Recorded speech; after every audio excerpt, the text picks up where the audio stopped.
वो जो सिर्फ दावे नहीं करता है बल्कि साबित करता है कि वो ज़ाते इलाही है, उसी के नाम में आपकी सलामती हो। शायद आपने क्रिस्टियानो रोनाल्डो का नाम सुन रखा हो। ये दौरे हाजरा के जो अजीम तरीन प्लेयर हैं उनमें से एक है, बल्कि बास का ख्याल तो ये है कि शायद मौजूदा दौर का ये सबसे बड़ा खिलाड़ी है। अब फर्ज कीजिए कि आपने इसका नाम तो सुन रखा हो, लेकिन ना तो आप इसकी शक्लो सूरत से वाकिफ हो, ना आपने कभी इसकी गेम देखी हो, और फिर किसी इत्तेफाक से वो अचानक आपके सामने आ जाता है। अब अगर ऐसा हो तो आप उसे पहचान नहीं पाएंगे। आपके नजदीक वो सिर्फ एक और इंसान है जैसे बाकी सारे इंसान हैं, और उसका सबब यह है कि आप उसके सिर्फ नाम से वाकिफ हैं, लेकिन आप उसकी शक्लो सूरत से, उसके उस सारे टैलेंट से पूरी तरह से वाकिफ नहीं है जो उसमें पाया जाता है। अब यह मिसाल हमें समझने में मदद देती है कि बहुत सारे लोग क्यों यीशु मसीह की अलूहियत का इनकार करते हैं, क्यों कर वो यीशु में खुदा को नहीं देख पाते हैं।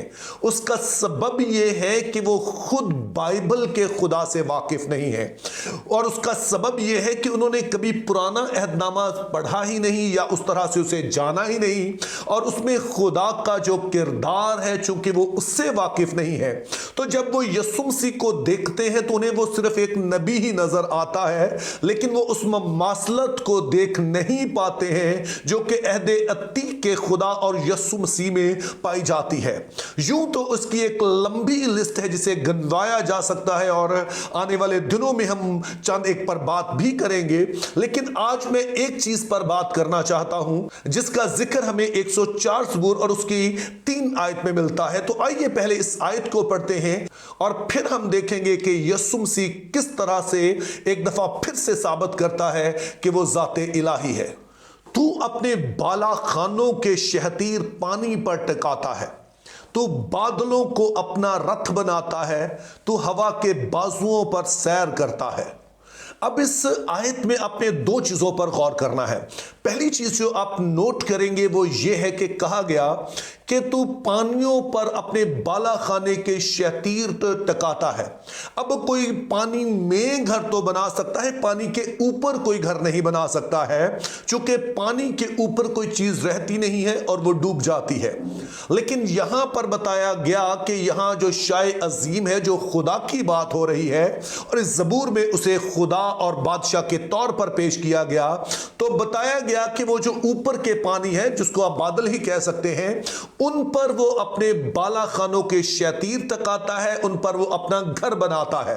और फिर अगले हिस्से में हमें बताया गया कि तू बादलों को अपना रथ बनाता है। सो ये बहुत ही दिलचस्प दोनों बातें हैं। आइए पहले दूसरी जो बात है उस पर गौर करते हैं। अब जब आप पुराना अहदनामा पढ़ते हैं तो बादल और खुदा की हजूरी का बड़ा गहरा ताल्लुक है। ना सिर्फ यहीं पर हमें बताया गया कि खुदा जो है वो बादलों को अपना रथ बनाता है, बल्कि हम देखते हैं कि खुदा जब बनी इसराइल के सामने कोई सीना पर उतरा तो वो बादलों में उतरा। और इसी तरह से हम देखते हैं कि ना सिर्फ कोई सीना पर ही वो बादल में उतरा, बल्कि उसके बाद जब वो खैमा इज्तमा पर आकर ठहरा तो वहां पर भी अबर छा गया। और फिर यही वो अबर था जिसको हम देखते हैं कि बनी इसराइल के आगे आगे चलता, दिन को वो उनके लिए बादल बन जाता, रात को आके शोले बन जाता। तो एक बात तो आप समझ सकते हैं कि खुदा की हजूरी का और बादल का जो है वो बहुत ही गहरा ताल्लुक है। और जो बात अभी हमने पढ़ी ये भी उसी सिगे में आती है कि वो बादलों को अपने रथ बनाता है, वो बादलों में रहता है। अब ये बात वाज़ेह है कि खुदा जब आसमान से उतरता है या आकर ठहरता है तो वो बादलों में ठहरता है। सो बादल उसकी ड्वेलिंग प्लेस भी है, और बादल ही जो इसके हैं वो रथ भी हैं। और रथ आपको पता ही एक सवारी है, जिसको आप एक शाही सवारी कह सकते हैं, जिसको आप बख्तरबंद गाड़ी कह सकते हैं, जिसको आप बुलेट प्रूफ गाड़ी कह सकते हैं। और खुदा का जो रथ है वो बादल है। अब आइए हम नए अहदनामों को देखते हैं कि क्या यीशु मसीह का भी बादलों के साथ कोई ताल्लुक है। तो इस सवाल का जवाब है बहुत गहरा ताल्लुक है। मिसाल के तौर पर जब यीशु मसीह जी उठे और उसके बाद वो आसमान पर उठाए गए, तो आप अमाल की किताब उसके पहले बाब में पढ़ते हैं कि वो जब उठाए गए तो वो बादल में होकर आसमान पर गए, बादल ने उन्हें छुपा लिया और फिर वो उसी में होकर जो है वो आसमान पर उठाए गए। लेकिन बात यहां खत्म नहीं हुई, बल्कि जब यीशु मसीह के शागिर्द उस बादल को ऊपर जाता देख रहे थे तो एक फरिश्ता जाहिर होता है और उन्हें बताता है कि यही यीशु जिसको तुम जाते देखते हो, ये इसी तरह से तुम इसे आता भी देखोगे।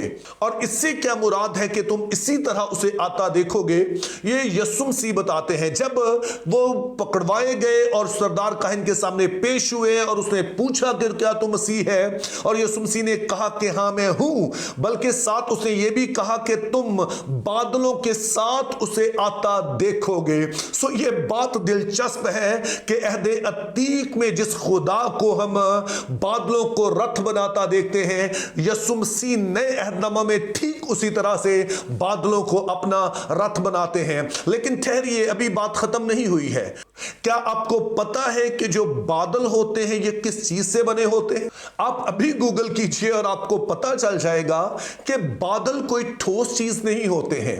बादल दरअसल जो होते हैं वो वेपर्स होते हैं, यानी कि ये बुखारात होते हैं जो कि फिर बादलों की शक्ल इख्तियार कर लेते हैं। सो दूसरे लफ्जों में जो बादल है वो पानी ही होता है। और जैसे मैंने शुरू में कहा कि पानी में तो कोई चीज हो सकती है, लेकिन पानी के ऊपर कोई चीज ठहर नहीं सकती है।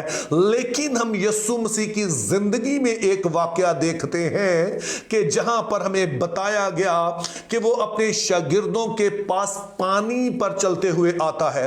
और आप देखते हैं कि यीशु मसीह जब पानी पर चलते हुए आते हैं तो पहले तो शागिर्द डर जाते हैं, लेकिन जब यीशु मसीह कश्ती में दाखिल होते हैं और हवा और सारा तूफान थम जाता है और फिर वो उसे सिजदा करते हैं, ये कह करके तू खुदा का बेटा है। अब यहां पर भी दो बातें इंपॉर्टेंट है कि जब ये शागिर्द यीशु मसीह को सिजदा करते हैं तो यीशु मसीह उन्हें मना नहीं करते हैं, क्योंकि यीशु मसीह ना सिर्फ प्रस्तिश को कबूल करते हैं बल्कि वो उसकी तवक्को भी करते हैं। He not only accepts worship but he also expects worship.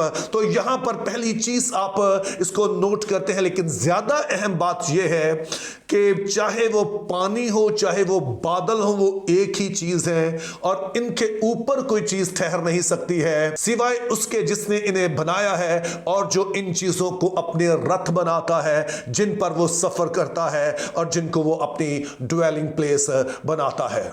अगर आप अहदे अतीक को पढ़ते हैं और उसमें आप खुदा को जानते हैं तो आपको जरा बराबर दिक्कत नहीं होगी ये देखने में कि यीशु मसीह दरअसल खुदा है।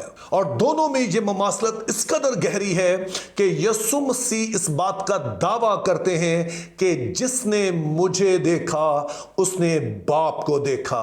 सो मेरे अजीजों, यीशु मसीह में अलूहियत उन्हीं को नजर नहीं आती है जो देखना नहीं चाहते हैं, लेकिन जो दयानतदारी से अनाजिले मुकद्दसा का मुतालिया करेंगे उन्हें जरा बराबर दिक्कत नहीं होगी ये देखने में कि जिस तरह का खुदा वो अहदे अतीक में देखते हैं उसी तरह का तर्ज अमल, उसी तरह के दावे यीशु मसीह करते हुए नजर आएंगे। Think biblically, live purposefully, have a very good day.